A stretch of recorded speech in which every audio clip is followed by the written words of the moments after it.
Have you ever wondered about the darkest corners of human history, where cruelty and punishment reached unimaginable heights? Delve with us into the chilling annals of time as we explore some of the most horrifying punishments ever inflicted upon individuals. From ancient civilizations to more recent eras, what were the methods that brought terror, agony, and despair? Today, we will talk about the most horrible punishments in history.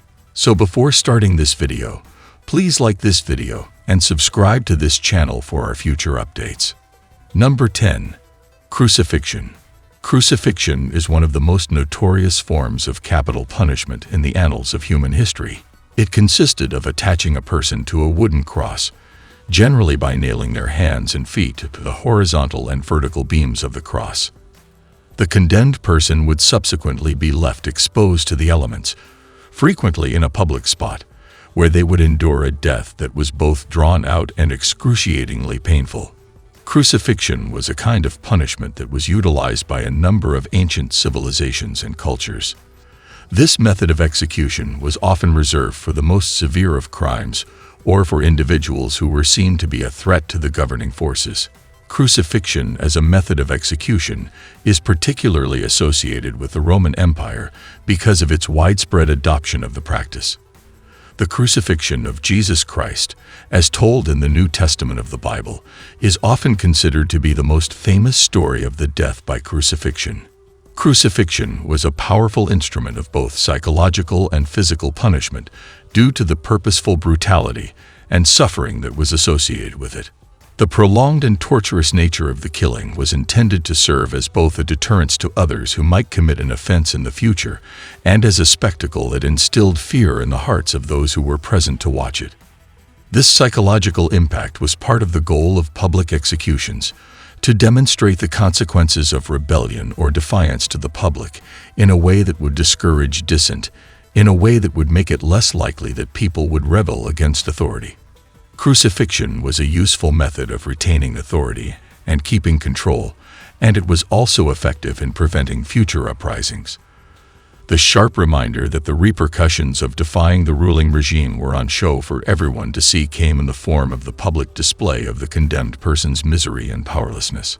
Having the population bear witness to the gruesome deaths of those who dared to defy power would, without a doubt, instill a sense of dread and submission among them. As cultures and legal systems developed throughout the course of history, crucifixion gradually lost popularity as a form of capital punishment. The violence and brutality of crucifixion grew increasingly unacceptable as civilizations embraced more humanitarian approaches to justice and punishment over time.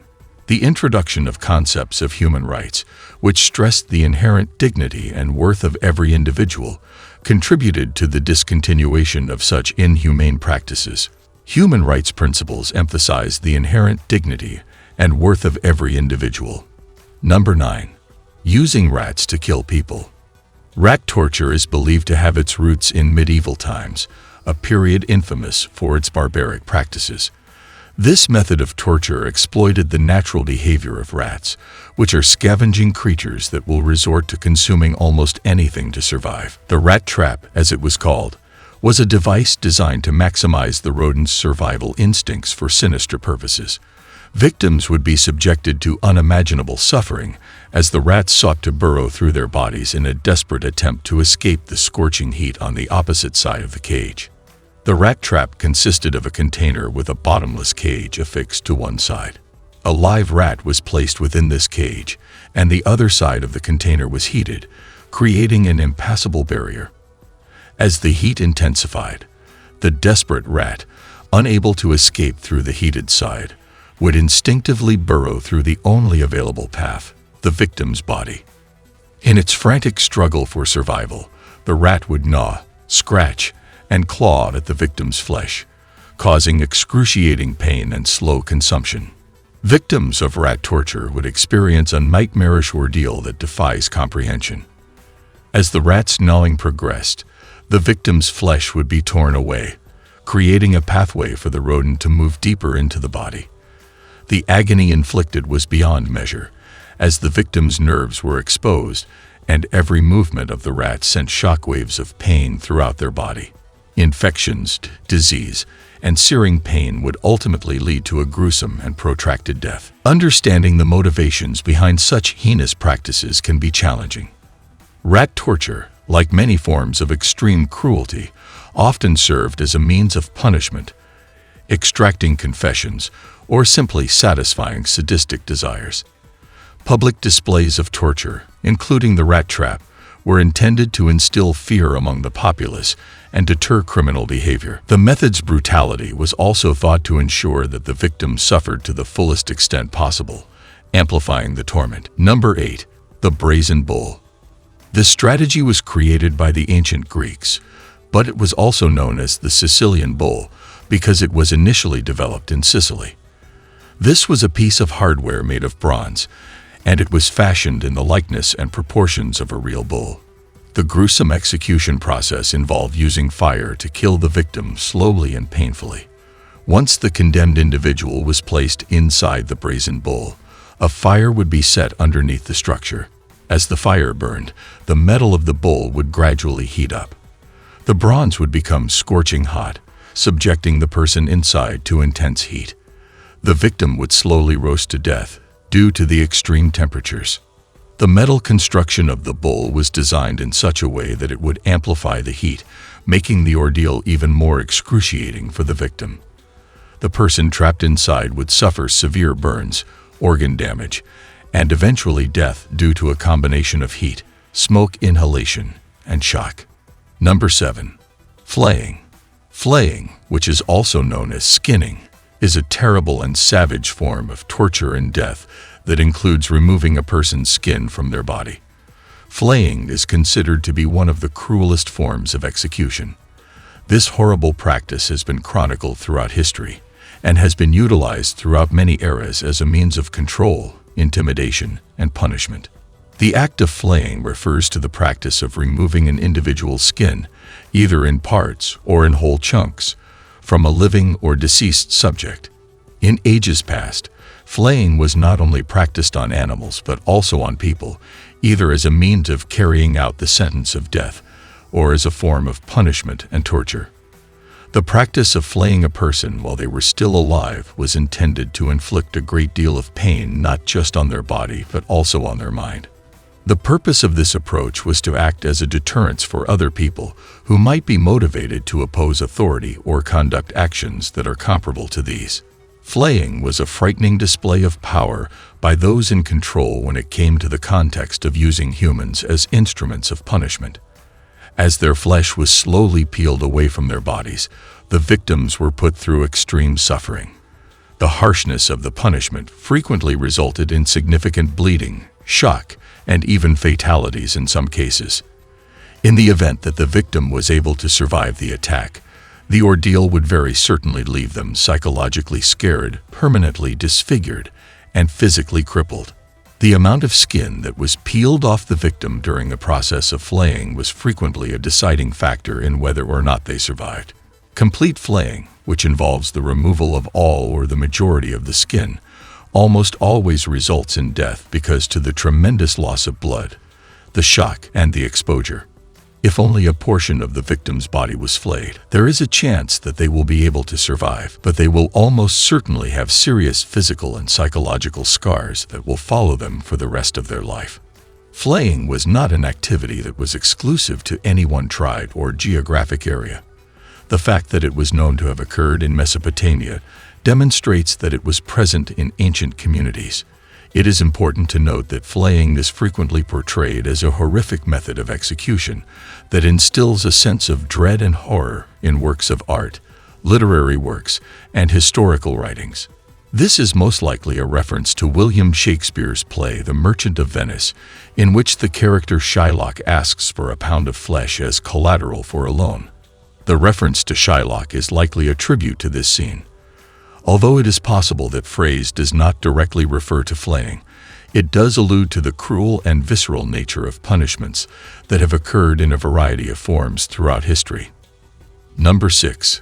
The breaking wheel.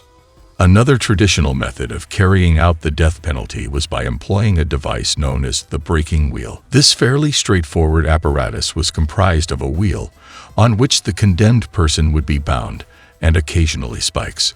The condemned person would have his limbs pounded with a club or a cudgel, and as the wheel turned, the bones in his body would slowly break, resulting in a death that was horribly painful. Number 5.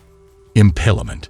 Impalement is a brutal and torturous technique of execution and punishment in which a person is pierced through the body with a sharp weapon, such as a pike, pole, spear, hook, or stake. This is done in order to inflict as much pain as possible on the victim. This method of putting someone to death has been used by a number of different civilizations throughout history. It was frequently used as a kind of public punishment, as a means of deterrence, or as a way of exhibiting the strength and authority of a ruling body. Your explanation shows both its widespread use during the Middle Ages and its application as a form of punishment for individuals found guilty of treason or other offenses against the state. Impalement is a form of capital punishment that involves inserting a pointed object into the body of the condemned individual, typically through the rectum, vagina, or even the mouth, and then allowing gravity and the weight of the person's body to cause the object to pierce through the body, resulting in severe injury and eventually death. The pointed object could be a wooden stake, a metal pole, or another instrument specifically created for this task. The choice of method of impalement and the particular body parts that are targeted could vary based on cultural norms, the gravity of the offense, and the level of misery and humiliation that is intended to be inflicted. Impalement was often intended to be a highly public and demeaning spectacle that was designed to serve as a warning to others who might consider committing crimes of a similar nature.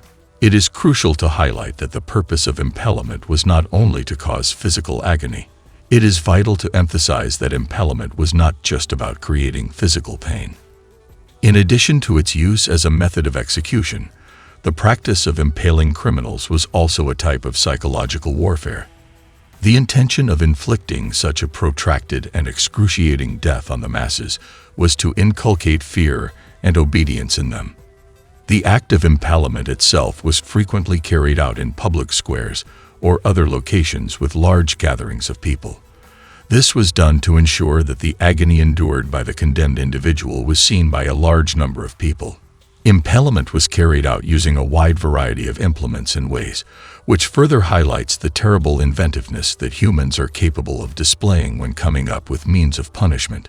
Some of these implements were created with the express intention of extending the victim's agony, and so making the overall execution process even more gruesome.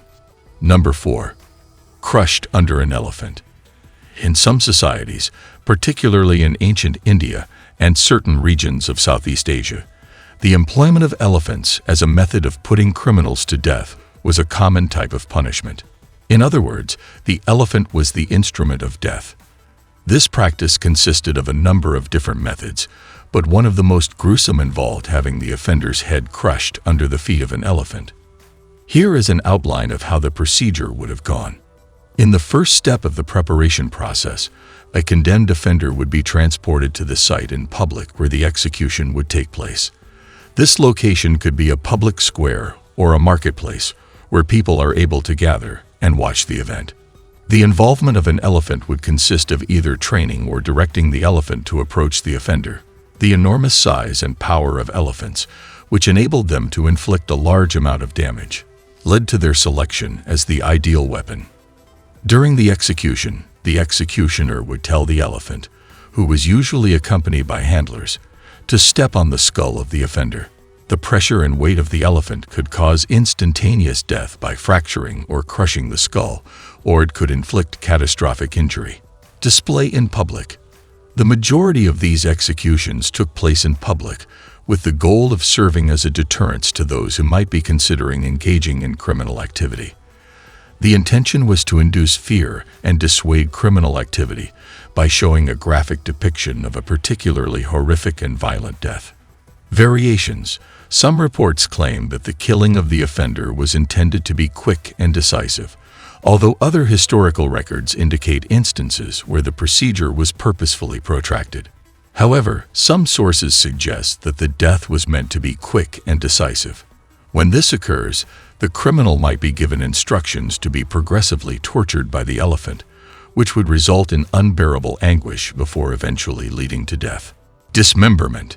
In certain circumstances, as an alternative to just executing the offender, the elephant may be given the instruction to instead dismember the person.